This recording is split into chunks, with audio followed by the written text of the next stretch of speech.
Evangelho, sábado da 20ª semana do Tempo Comum, hoje memória de São Bernardo Abade, doutor da Igreja. O Senhor esteja convosco, Ele está no meio de nós. Proclamação do Evangelho de Jesus Cristo, segundo São Mateus. Glória a vós, Senhor. Naquele tempo, Jesus falou às multidões e a seus discípulos: Os mestres da lei e os fariseus têm autoridade para interpretar a lei de Moisés. Por isso deveis fazer e observar tudo o que eles dizem. Mas não imiteis suas ações, pois eles falam e não praticam. Amarram pesados fardos e os colocam nos ombros dos outros, mas eles mesmos não estão dispostos a movê-lo, nem sequer com um dedo. Fazem todas as suas ações só para serem vistos pelos outros. Eles usam faixas largas com trechos da Escritura na testa e nos braços, e põem na roupa longas franjas. Gostam de lugar de honra nos banquetes e dos primeiros lugares nas sinagogas. Gostam de ser cumprimentados nas praças públicas e de serem chamados de mestre. Quanto a vós, nunca vos deixeis chamar de mestre, pois um só é vosso mestre e todos vós sois irmãos. Na terra, não chameis a ninguém de pai, pois um só é vosso Pai, aquele que está no céu. Não deixeis que vos chamem de guias, pois um só é vosso guia, Cristo. Pelo contrário, o maior dentre vós deve ser aquele que vos serve. Quem se exaltar será humilhado, e quem se humilhar será exaltado. Palavra da salvação. Glória a vós, Senhor. Sábado da 20ª semana do Tempo Comum, hoje, memória de São Bernardo Abade, doutor da Igreja. Em nome do Pai, do Filho e do Espírito Santo. Amém. Queridos irmãos e irmãs, a Santa Liturgia nos leva para o início do 23º capítulo do Evangelho de São Mateus. E ali temos o discurso de Nosso Senhor feito tanto à multidão quanto a seus discípulos. E no discurso do Senhor, o ponto central, nós temos na conclusão do discurso, quando o Senhor apresenta a excelência do serviço na caridade. O maior dentre vós será aquele que vos serve. Aquele que se exalta será humilhado, e aquele que se humilha será exaltado. Com essa apresentação, o Senhor deixa claro que é a medida do próprio Deus, a única medida que merece estar como medida no coração do homem. O Senhor onipotente, como vimos esses dias, olha que maravilha ver a liturgia diariamente, né? Esses dias vimos a parábola do rei que sai, que manda os seus servos irem pela estrada, chamar os convidados, chamar todos aqueles que encontrasse para vir à festa de núpcias de seu filho, porque os convidados não se dispuseram a vir. Aqueles a quem ele dirigiu sua palavra o ignoraram. E nós falávamos que todo o trabalho foi do rei. Acompanhar o seu filho, preparar as núpcias, preparar as festas, a festa, matar os animais, ou seja, organizar todo o banquete e chamar os convidados. Os convidados deveriam simplesmente vir, ou seja, não é simplesmente vir como se fosse uma coisa menos importante, mas reconhecendo tamanho empenho, alegria e ao mesmo tempo amor do rei para com eles, deveriam, como ato de gratidão, e nisso nós falamos bastante nas nossas meditações, como ato de gratidão, responder com prontidão a esse chamado. Olha a alegria do coração do nosso rei. Olha todo o empenho, sacrifício e doação que o nosso rei fez. E agora ele ainda prepara tudo, colocando do que é seu e diz para nós: venham, venham, venham tomar parte. Venham se alegrar comigo nesse banquete. O mínimo que alguém poderia dizer era: claro, mas como não, meu rei? Se amamos a esse rei, vemos e reconhecemos todas essas coisas e nos alegramos pelo convite. E prontamente nos dispomos, com um coração cheio de gratidão e amor por ele, a participar da sua alegria. Muito bem, isso nós entendemos. Agora, vamos olhar a frase do Evangelho de hoje no 11º versículo. O maior dentre vós será aquele que vos serve. Bom, está claro, né? Essa é a medida. Quem maior dentre nós? Quem em meio a nós? O Senhor está no meio de nós. Quem é o maior? Se o Senhor trata assim os homens, se o Senhor Deus Onipotente trata assim a cada um de nós, aos homens pecadores, por conta do seu amor, como nós podemos admitir uma outra medida no nosso coração? O maior dentre vós será aquele que vos serve, porque a grandeza de Deus se revela no serviço e no cuidado de amor pela salvação dos homens. A grandeza de Deus se deu a conhecer assim no meio de nós, por meio de seu Filho Jesus. Então todo aquele que segue Cristo como cristão, como cristão autêntico, vai demonstrar a sua união com o Senhor, escolhendo a medida que o Senhor escolheu. Se pensamos sem essa reflexão, o Evangelho que nos foi dito, a impressão que temos é que precisamos fazer às vezes do servo se queremos ganhar alguma coisa lá na frente. E aí voltamos à mentalidade que antecede a frase do Evangelho de hoje. Como assim, Padre? A mentalidade que o Senhor acabou de advertir em relação aos fariseus, que procuram fazer tudo aquilo que na lei dizia ser oportuno para receber os méritos disso. Então, colocar as franjas não era só para embelezamento da roupa, aquelas franjas tinham um significado religioso. Colocar o trecho da Escritura na testa tinha um significado religioso. Falar sobre as exigências da lei de Moisés tinha um significado religioso. E fazer tudo isso significava cumprir um bem que asseguraria a eles um benefício futuro. Então fazem pela necessidade de receber algo, e não por amor a exemplo daquele que primeiro os amou. Essa é a medida que deve acompanhar o nosso modo de cuidarmos e amarmos os nossos irmãos. Seguir a medida daquele que primeiro nos amou. Agimos em resposta a isso, a esse amor conhecido, recebido, a esse amor que foi assumido em nossa vida e que agora se torna medida do nosso viver.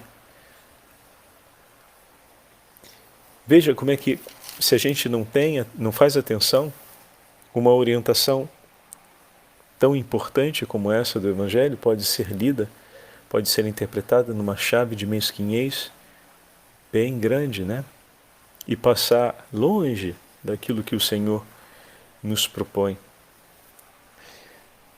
Depois, a segunda parte do versículo 11, ela fala a respeito daqueles que se exaltam, que serão humilhados, e aqueles que se humilham serão exaltados. Escolher o serviço ao próximo, escolher viver a caridade no serviço do seu irmão, ou seja, o que significa serviço do seu irmão? Se a gente olha, voltando à imagem, né, aproveitando a sequência da semana, do rei, pensemos, o rei vive uma vida a serviço do seu filho. Em que sentido? Uma vida devota a ele. Ele não senta na potência do seu trono e se faz servir por todos, inclusive pelo filho. Perceberam isso? Ele, como rei, teria autoridade para sentar no trono e fazer-se servir de todos, ou por amor ou por constrangimento. Entretanto, em toda a parábola, o rei aparece como aquele que serve, mesmo comandando, mas ele está tirando do que é seu para colocar em alegria pelo que é do seu filho. Ele acompanhou o seu filho até o esposalício. Ele diz aos servos o que deve fazer e ele mesmo, com sua palavra, envia aos servos a mensagem de chamar os convidados. É claro que é o rei que convida, mas o fato de dar-se ao trabalho de convidar para a festa, sendo um rei poderoso, era mais do que um dever o povo cumprir um ato de amor e de respeito em favor do seu filho. Era para oferecerem uma festa para o menino. Afinal, é o filho do rei poderoso. E normalmente se quer estar bem com aquele que tem poder, né? Não é essa a mentalidade do mundo? Pois bem, mas não aparece dessa forma. Aparece o rei preocupado em cuidar dos seus convidados, e aqueles que não se dispuseram a vir. Isso obviamente foi um sofrimento e gerou a ira no coração do rei, mas ele não desistiu de oferecer por amor de todos. Então agora os seus convidados são todos. O rei continua oferecendo o seu serviço. Vamos colocar nesses termos, porque afinal a festa inteira foi preparada para ser oferecida. Então aquele que se deu ao trabalho com seus bens, como o padre falou ainda há pouco, oferece. Então a característica daquele que está unido a Cristo é de, oferecendo a sua vida, não buscar exaltar a si mesmo. Se eu faço da minha vida uma oferta e um serviço como esse rei, é óbvio que eu não estou procurando exaltar a mim mesmo. Seria sentar no trono e, por constrangimento, força, impor a todos os outros que cumpram em favor dele um serviço. Ele não faz isso. Então todo aquele que fizer isso será humilhado. Por que será humilhado? Antes de tudo, porque essa não é a escolha do próprio Deus. E não há glória maior do que receber a glória de alguém que está acima de ti. Por isso, o Pai glorifica o Filho, e todo aquele que der testemunho de Cristo, Cristo dará testemunho a nosso respeito. Maior do que o meu testemunho de Cristo é o testemunho que Cristo dará por mim, a respeito do meu amor, da minha fidelidade. Maior do que o seu testemunho de Cristo no mundo será o testemunho que diante do trono Cristo, os anjos e os santos, unidos a Ele, darão de ti, da tua perseverança. Qual palavra é mais importante? As minhas palavras? Quais palavras? As minhas ou as palavras do meu Senhor?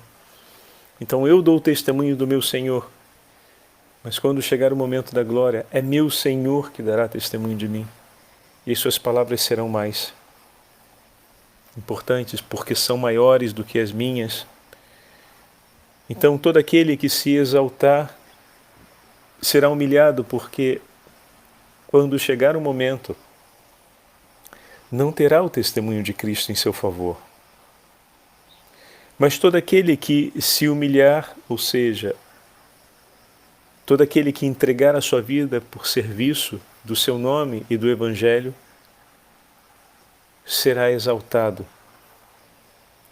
porque receberá o testemunho de Cristo.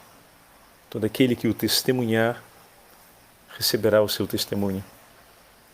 Porém, ao testemunhar Cristo no mundo, nós estamos vivendo um ato de humilhação, não apenas porque o mundo rejeita e odeia Cristo, mas porque na nossa liberdade estamos escolhendo viver a vontade de um outro.